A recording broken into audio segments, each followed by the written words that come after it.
Perkenalkan, nama saya Gita Tiara Arnaj, NIM 22843040. Di sini saya akan melanjutkan buku Menantimu di Ujung Rindu chapter 3. Oke teman-teman, langsung saja kita review buku ini, yaitu buku yang ditulis berdasarkan kisah yang dialami oleh Riri Abdillah.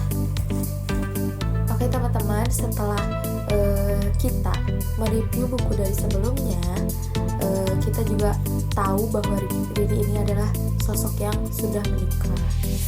Nah, langsung saja, jadi di tahun pertama setelah pernikahan ini, Riri memutuskan untuk pindah rumah dan mengontrak di sebuah kota di Yogyakarta.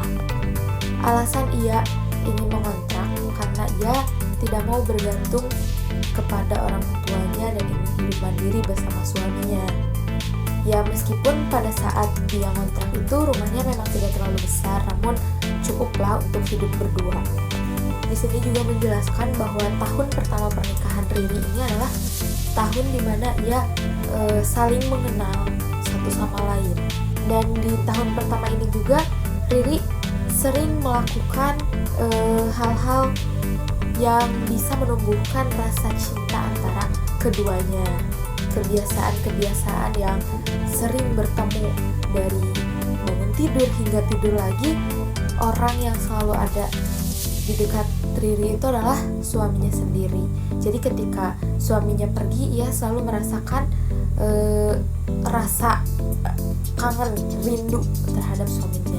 Singkat cerita, Riri ini sudah 10 tahun menikah dengan suaminya.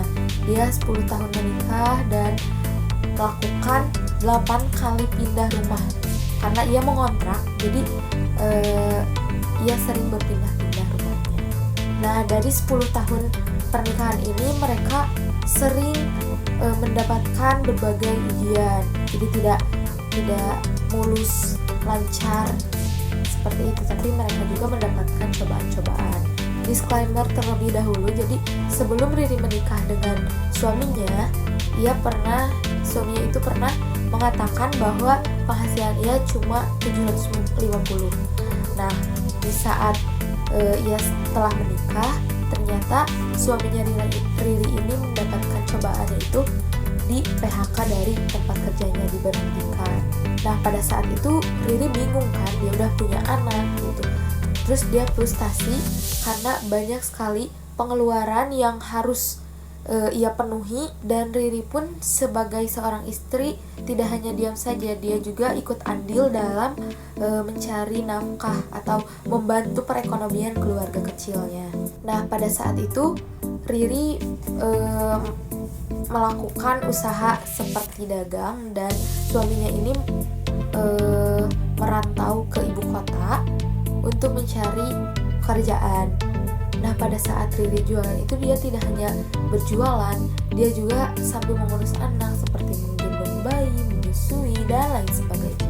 Nah, pada saat itu juga Riri percaya dan yakin bahwa doa dari istri yang tulus itu akan selalu membantu semangat dan juga menguatkan suaminya agar terus bersabar dan tidak lelah untuk berusaha. Nah, setelah dari kepergian suaminya yang merantau ke ibu kota dan dia di Yogyakarta, Riri selalu mendoakan dan juga menulis harapan-harapannya di buku, seperti menulis dia ingin mempunyai penghasilan 10 juta per bulan. Setiap harinya dia selalu menulis seperti itu. Sebenarnya kedua orang tua Riri dan suaminya ini bukan orang yang kurang, tapi mereka itu mampu sebenarnya. Hanya saja Riri dan suaminya ini tidak mau merepotkan kedua orang tuanya. Jadi dia selalu berusaha untuk berdiri di kaki sendiri.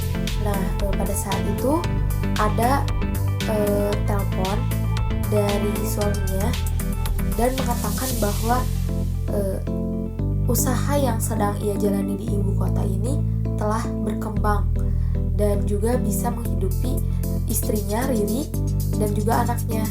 Nah, disitulah Riri percaya bahwa doa dan juga usaha yang tulus dilakukan oleh Riri dan suaminya ini akan membuahkan suatu hasil yang sesuai dengan harapan. Oke, mungkin cukup sekian review di chapter 3. Kita lanjutkan di minggu depan. See you, dadah. Terima kasih. Wassalamualaikum warahmatullahi wabarakatuh.